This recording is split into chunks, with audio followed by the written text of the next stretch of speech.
যুক্তরাষ্ট্রের মধ্যবর্তী নির্বাচন আগামী ৬ নভেম্বর। সেই নির্বাচনে এখন পর্যন্ত মার্কিন প্রেসিডেন্ট জো বাইডেনের শক্ত প্রতিদ্বন্দ্বী ডোনাল্ড ট্রাম্প। নির্বাচনের আগে গেল বৃহস্পতিবার রাতে জর্জিয়া অঙ্গরাজ্যের আটলান্টায় সিএনএনের স্টুডিও বিতর্কে জড়ান ট্রাম্প বাইডেন, যেখানে ট্রাম্পের একের পর এক আক্রমণে রীতিমতো নাকানি চুবানি খেয়েছেন প্রেসিডেন্ট বাইডেন।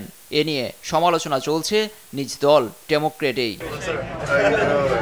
বাইডেনের বয়স এখন ৮১। আসন্ন নির্বাচনের লড়াইয়ে তার সামর্থ্য নিয়ে প্রশ্ন নানা মহলে। প্রতিনিয়ত মানসিক ও বয়স্কজনিত সমস্যায় ভুগছেন। বুধবার বিবিসি জানিয়েছে, বিতর্কে ট্রাম্পের কাছে পরাস্ত হওয়ায় একাধিক কারণও দাঁড় করিয়েছেন তিনি। এর মধ্যে গেল জুনে আকাশপথে দুটি বিদেশ সফরের ক্লান্তির প্রভাব পড়ে বিতর্কে। তর্কের সময় টেবিলে কিছুক্ষণের জন্য ঘুমিয়েও পড়েছিলেন বলে নিজেই স্বীকার করেছেন বাইডেন। তবে এটি কোনো অজুহাত হতে পারে না বলেও মন্তব্য করেন তিনি।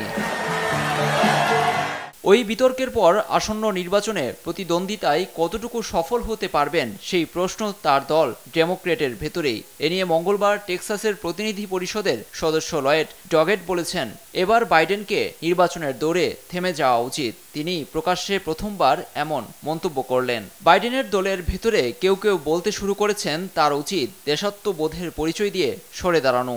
এ প্রসঙ্গে হোয়াইট হাউসের মুখপাত্র বিতর্কের ওই রাতটিকে বাজে রাত হিসেবে বর্ণনা করেছেন। It was a bad night. We understand that it was a bad night.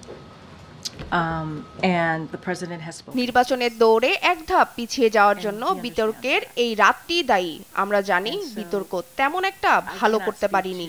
প্রেসিডেন্টও আমাদের একই কথা বলেছেন। তার কিছু শারীরিক সমস্যা রয়েছে যা আমরা প্রায়ই প্রকাশ করে থাকি। In a thorough report, we're going to continue to do that. যদিও নির্বাচনে লড়াই করেই ট্রাম্পকে হারানোর অঙ্গীকার ব্যক্ত করেছেন জো বাইডেন, আর বয়স বিবেচনায় সরে দাঁড়ালে তার স্থলে কে দাঁড়াবে সেটিই এখন বড় প্রশ্ন। লুৎফর কবির, নিউজ ডেস্ক, দেশ টিভি।